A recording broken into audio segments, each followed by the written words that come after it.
Okay, good. Hi, everyone. Thank you all for being here. Hello. Representative Karen Alzate, Chair of the Black and Latino Caucus. So I want to first thank all of my members for being here and support. We are what I like to think a really great team, and so thank you to all of you for making the time to be here early. As many of you have noticed, the bills on our agenda this year are the same as last year.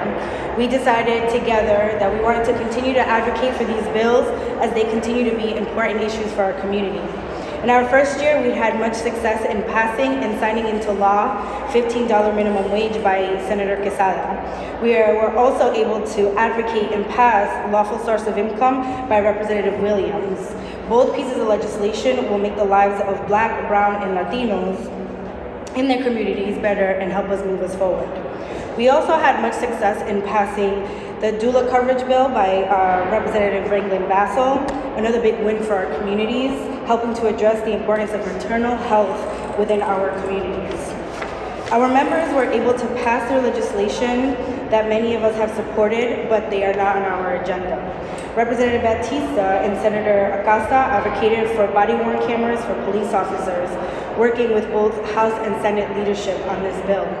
Senator Cano and Representative Giraldo passed legislation that positively impacted MW minority-owned business enterprises and women-owned business enterprises. Okay, I got that right. This work has been going on for many years, and with most of our members, which is 21 of us, we have been able to advocate for our agenda and other bills we feel passionate about that will help our communities. Although we've had much success in the last year, our work here is not done. This year, we are hopeful to pass legislation that will benefit our communities, but also the state of Rhode Island.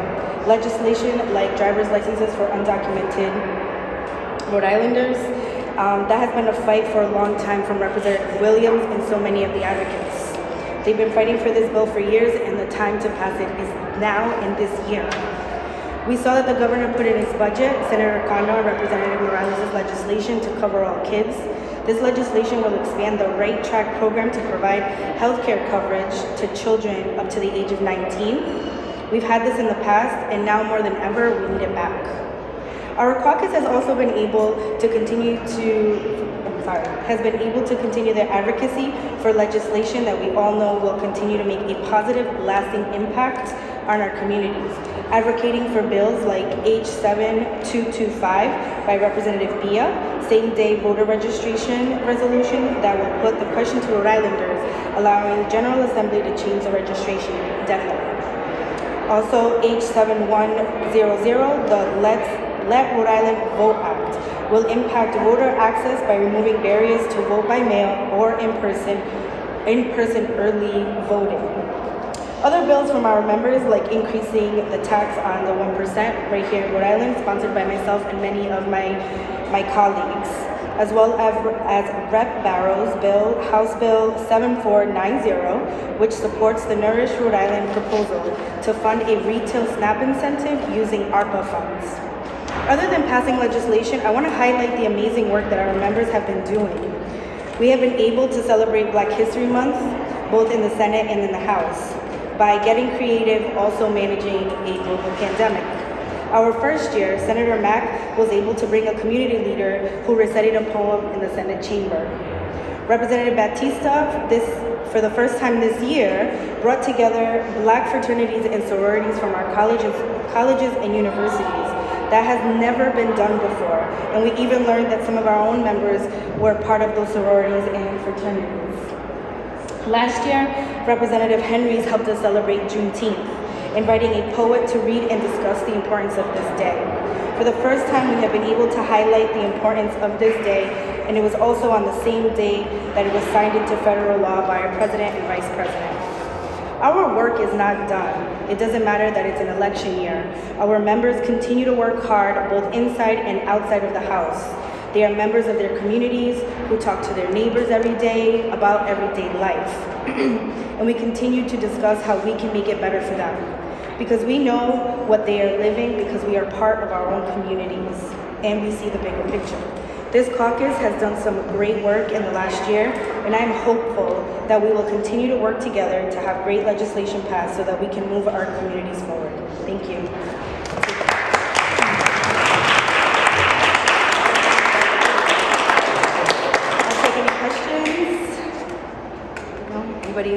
any remarks? Yeah, questions. Question, yes. Frustrating, is it, not to have had certain bills passed last year? It's frustrating because we're all really passionate about the bills that we are advocating for. Some of the bills are not our own. Some of the bills are sponsored by our colleagues. It's frustrating, but we continue to chip away at that, right? We're not going to give up because we know how important these bills are. Recognize they're all important. Are they all important? No, I'm saying I recognize they are all important. Yeah. But do you have any that you prioritize that you feel are must-have bills that must pass this year? Yeah, so like I said, driver's licenses is one of them, undocumented driver's licenses. We have the right track that I spoke about that the governor put in his proposal that we're really excited about. I'd like to say that our agenda is really important, and so that's why we kept it the same as last year. Driver's licenses. Yes. Is that Representative Williams? Yes. Can I ask you a question or two about it? Well, just tell me, what makes you, or do you feel it's going to pass this year? I know you probably feel it's going to pass every year, and get signed by a governor. I think, I know, I've prayed that this is the year that driver's license for all will pass this year. You know, you asked the question with regards to how much frustration do we go through and because of the delays of bills. If we look back into history, everything, anything, and all things pertaining to the community of color is always left behind, kept behind. And unfortunately, things are changing. And we are at that crossroads where people are not only listening to us, they're hearing. So they are more open to listening and hearing, understanding, and supporting. So aside from just being in control, they are becoming allies to our causes.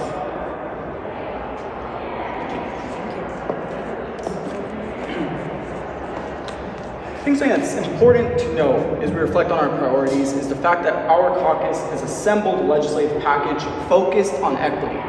Equity when it comes to opportunity. Opportunity as it relates to being able to drive, having the opportunity to have a license, being able to register and have insurance for your car, being able to ensure that you're able to go to the laundromat, go to the doctor, be able to pick up your child from school without the fear of being able to be penalized at the legal level because you lack a license. Equity when it comes to healthcare, ensuring that all of our children, regardless of where they were born, regardless of their immigration status, something that they have absolutely no control over, they have the opportunity to have their annual physicals. They have an opportunity to visit the dentist and receive the basic preventative care that they deserve. And unfortunately, we have seen decades where our children haven't had access to health care. We've seen decades where working people aren't able to access to driving licenses that they deserve. But now that we have assembled a caucus that is firm and consistent under this message of equity, a membership of 19 members who believe firmly in these policies and understand the lived experience, we know that we have the numbers to get it done. And for that, I want to thank the chairwoman for everything that she has done to help organize our membership and ensure that we are a strong caucus that are going to achieve these goals this year. So for that, I say thank you to everyone who has joined us and all of our members for all their grassroots advocacy and all the advocates who have been with us along the way. Thank you. You all set? Good? Good. All right. Thank you, everyone.